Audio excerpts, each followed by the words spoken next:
നമസ്കാരം, ഇത് IBN മലയാളം. ശബരിമലയിൽ യുവതികളെ പ്രവേശിപ്പിക്കാനുള്ള രാഷ്ട്രീയ തീരുമാനവും ലഹളക്കൂട്ടലും CPM-ന്റേതായിരുന്നുവെങ്കിൽ കയറ്റി നടപ്പിലാക്കൽ PFI ആസൂത്രണമായിരുന്നു എന്ന് വേണം മനസ്സിലാക്കാൻ. ശബരിമലയെ സുവർണാവസരമായി മാറ്റാനുള്ള PFI രക്ഷാപ്രവർത്തകരായ ചിലരുടെ ഹിന്ദുവിരുദ്ധ ഗൂഢതാൽപര്യവും ഇക്കാര്യത്തിൽ നിത്യസ്മരണീയങ്ങൾ തന്നെയാണ്.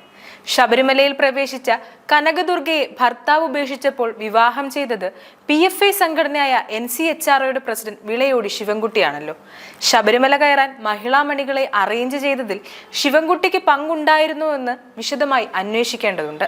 ശ്രീമാൻ വെള്ളാപ്പള്ളിയുടെ അനുഗ്രഹാശിസ്സുകളോടെ ശബരിമല യുവതീ പ്രവേശനത്തിനു വേണ്ടി കലാപം കൂട്ടിയ മതിലുപണിക്ക് പ്രത്യേക വസ്ത്രത്തിലെത്തിയ ചില സ്ത്രീകളുടെ സാന്നിധ്യം PFI അജണ്ടയിലേക്ക് ശക്തമായ സംശയം ഉണ്ടാക്കാവുന്നതാണ്. ബിന്ദു അമ്മിണി, കനകദുർഗ എന്നിവരോടൊപ്പം മല കയറിയ 10-ൽ 4 പുരുഷന്മാരുടെ പശ്ചാത്തലവും അന്വേഷിക്കപ്പെടേണ്ടതുണ്ട്.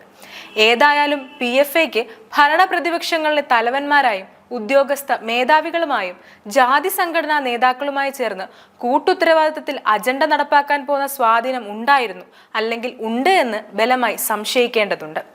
സന്നിധാനത്ത് പർദ്ദയിട്ട് തന്നെ യുവതികൾ കയറണമെന്ന പിടിവാശി കോയ സാഹിബിൻ്റെതാകും. ഡ്രസ് കോഡിന് പ്രത്യേക പേയ്മെന്റും കിട്ടിക്കാണും. നാട്ടിൽ നിൽക്കക്കണ്ണിയില്ലാതെ ഡൽഹിയിലേക്ക് പോയ ബിന്ദു അമ്മിണിക്ക് സംരക്ഷണം കൊടുക്കുന്നത് ജാമ്യ കക്ഷികളാണെന്നതും ചേർത്ത് വായിക്കണം. ചുരുക്കി പറഞ്ഞാൽ അയ്യപ്പനോട് കളിച്ച പോപ്പുലർ ഫ്രണ്ടുകാർ ജയിലിൽ ചപ്പാത്തി പരത്തി ശിഷ്ടകാലം ജീവിതം കഴിക്കുന്നു. PFIക്ക് വേണ്ടി വിടുപണി ചെയ്തവർക്കും രക്ഷാപ്രവർത്തനം നടത്തിയവർക്കും കാലം തെളിയും എന്ന് തന്നെ വിശ്വസിക്കാം. News desk IBN Malayalam.